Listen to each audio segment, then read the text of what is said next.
Okay, this tutorial is all about the Viet Cong tactics, the tactics they used to fight the South Vietnamese army and then the American army.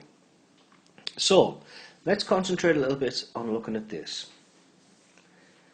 These are the directives of the Viet Cong. Get to know the villagers, gain their trust, and spread the ideas of revolution. So they wanted to build positive relationships with the villagers. Remember that when we look at hearts and minds with Americans later on. Guerrilla warfare means hiding, shock attacks, sneaky attacks, and then disappearing back into the communities you came from. Not with uniforms, so you couldn't be spotted. They used what would be described today as terrorist tactics, planting bombs, assassinations, and traps, which we'll come to. They camouflaged because the Ho Chi Minh Trail, I'll say that again, the Ho Chi Minh Trail going from the north to the south, was tunnels. All tunnels, hundreds of miles of them, so they could move undetected, and they could move supplies undetected. They did not want to get into open warfare because, number one, they didn't have the numbers to fight the Americans or the South Vietnamese, and they didn't want to get their equipment and their troops removed and killed. So, this is part of the Ho Chi Minh Trail. Hundreds of miles of it. Have a look here. Excellent camouflage in the jungle. Places for storage, places for sleeping, hospitals. It was also well protected. Excuse me. False tunnels. So if Americans got into the tunnel system, they'd get lost. Booby trap tunnels. They also had water sections of it, so where you had to swim underneath. This was to stop the Americans using gas attacks. If they chucked gas down one tunnel, it wouldn't get right the way through the system because it'd get blocked by the water. They had water systems underneath, so they didn't have to use rivers, etc., and become spotted by Americans. And tiny entrances for tunnels that were covered. So this was an extremely sophisticated and amazing tunnel system that ran for hundreds of miles.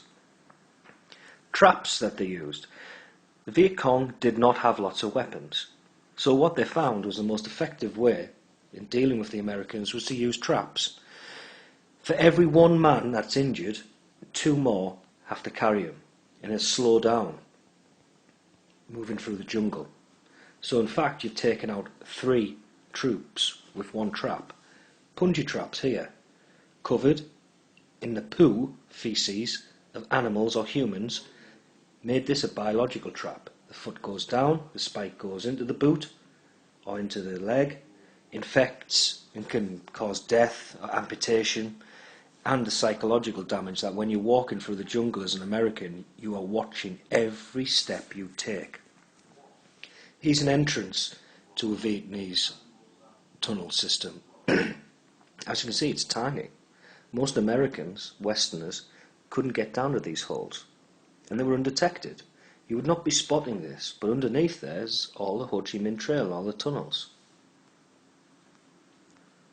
So, this tunnel system was fantastic. The trap system was cheap, psychologically damaging to the Americans. They did not know when they were going to find a booby trap, or a punji trap, or a door trap, or a tree trap, or any of the other different combinations, down to a Coca-Cola can trap. Anything they picked up or moved or stepped on could be something that's going to maim or kill them. And so they moved slowly. And if you're moving slowly through the jungle, then the Viet Cong can just simply ambush you and pick you off, which they did, then disappeared back into the jungle. Also, the Americans never picked up on the fact that the VC moved silently. The Americans didn't move silently. They were smoking cigarettes, which could be smelt from long distances away. They were making noise. They were hacking through trails.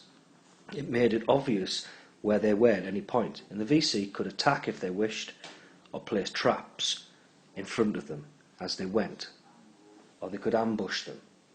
Americans were vulnerable in the jungle. They didn't know the terrain, and as I've said, the trap system must have been terrible for an American soldier to be out there not knowing when you're going to be killed.